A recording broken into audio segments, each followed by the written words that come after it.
Well, maybe I'll get started anyway. My name is Crispin Keable. I work as an architect for Atos, previously Bull. This talk is to cover some work that I did in combination with DDN and Nvidia for Samsung. Samsung are, you all know who Samsung are, but what they're doing in respect of this is setting up an AI center. It's at Cambridge University, or it's actually at Cambridge, and they're taking a lot of the academics from that environment and pulling them in to do AI stuff that Samsung is interested in. It's a wide variety of different types of AI work. They are looking at it's the human interaction stuff of AI. So they're looking at visual data, audio data, speech data, that type of thing, to try to improve their products, all of their products, and also some non-traditional stuff like body language and that type of thing to improve the AI that's within their products. They're doing this to make better products, obviously, but they're also doing this to look at sort of healthcare type issues, so that they can identify when things might be happening. Oh, thank you.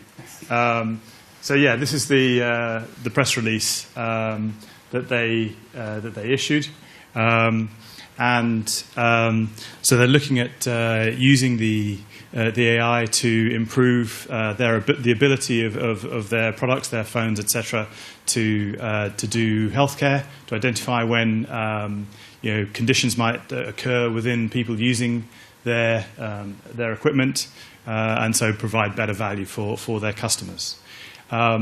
They're also doing work in terms of improving the neural network design. So they're very fundamental AI, not just kind of identifying new models, but also working out new designs of neural net and that type of thing. So it's a very widely varied workload in terms of what it is that they're doing. As a consequence, they came to us. We put in a DGX-based solution for another customer at STFC, and as a result, they wanted to talk to us about providing an environment for their people.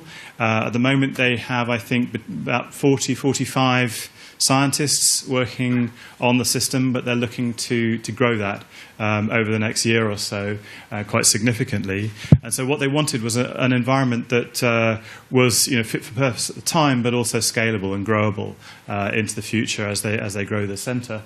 And so what we wanted to do then was to work off the experience that we acquired at building the DGX1 cluster at Daresbury to build this DGX2 machine for Samsung. So the DGX2, if you're familiar with it or not familiar with it, it's quite a beast. It's an absolutely huge entity in its own right. So a single node is over 2 petaflops of AI,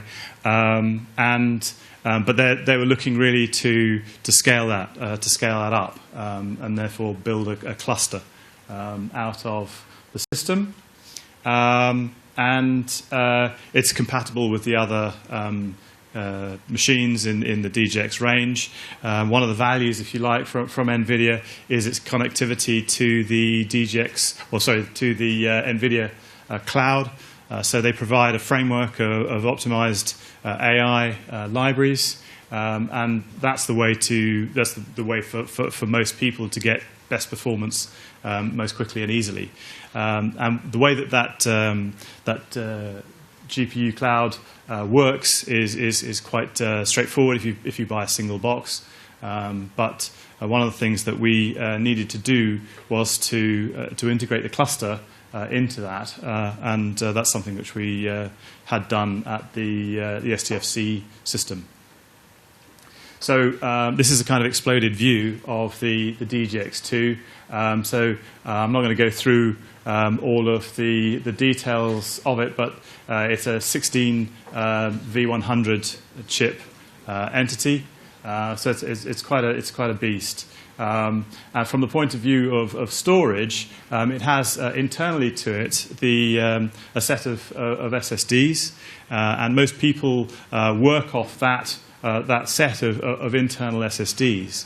But one of the things that we, if they're using a single box, but one of the things that we wanted to do with this was to create a cluster environment, and so to put the data somewhere else, so that you could actually work on any node, effectively provide a parallel to create an HPC cluster, if you like, but using DGX systems instead of other compute nodes.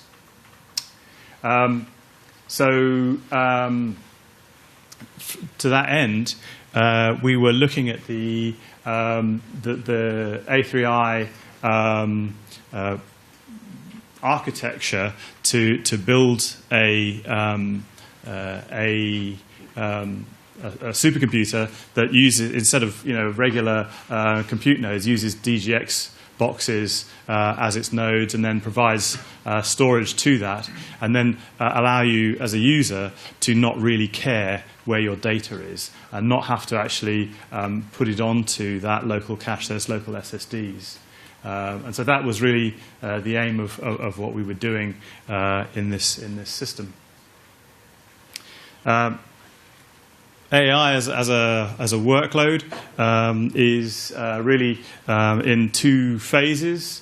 Effectively, there's a training phase and an actual run phase once you've built a trained model. And for this training phase, you need a huge amount of compute to create the model. Then for the model run phase, you don't need so much. You don't need nearly so much, but latency, typically, particularly in these sorts of applications, is very critical. So we wanted to create an environment that would work for Samsung for both of these phases. And looking at the pipeline of activity of how the data moves down from where it's initially acquired to training a model, to testing a model, and the feedback loop that occurs within that. There's a huge amount of data movement in that, and so that's what we were aiming to address. The summary really is the use of AI 200 systems to provide the storage, really just to allow you to have like a Lustre file system at the back end, which is basically all that it is. We use AI 200s to provide that data. Looking at the network diagram, this is what it looks like. It's quite a simple network diagram, but just with an InfiniBand infrastructure here and a couple of AI 200s feeding these two DGXs. But then the intent really is to allow, and then there's some management servers over here. And then the intent really is to allow this to grow, so that as the center grows, it'll be possible to add both AI capability and storage capability in line with that. So that was what I had, and if you have any questions, I'll take them now. I missed the first slide. What's the real pressure? What's the workload going to be? The center is a center for human interaction, if you like, doing AI on human interaction.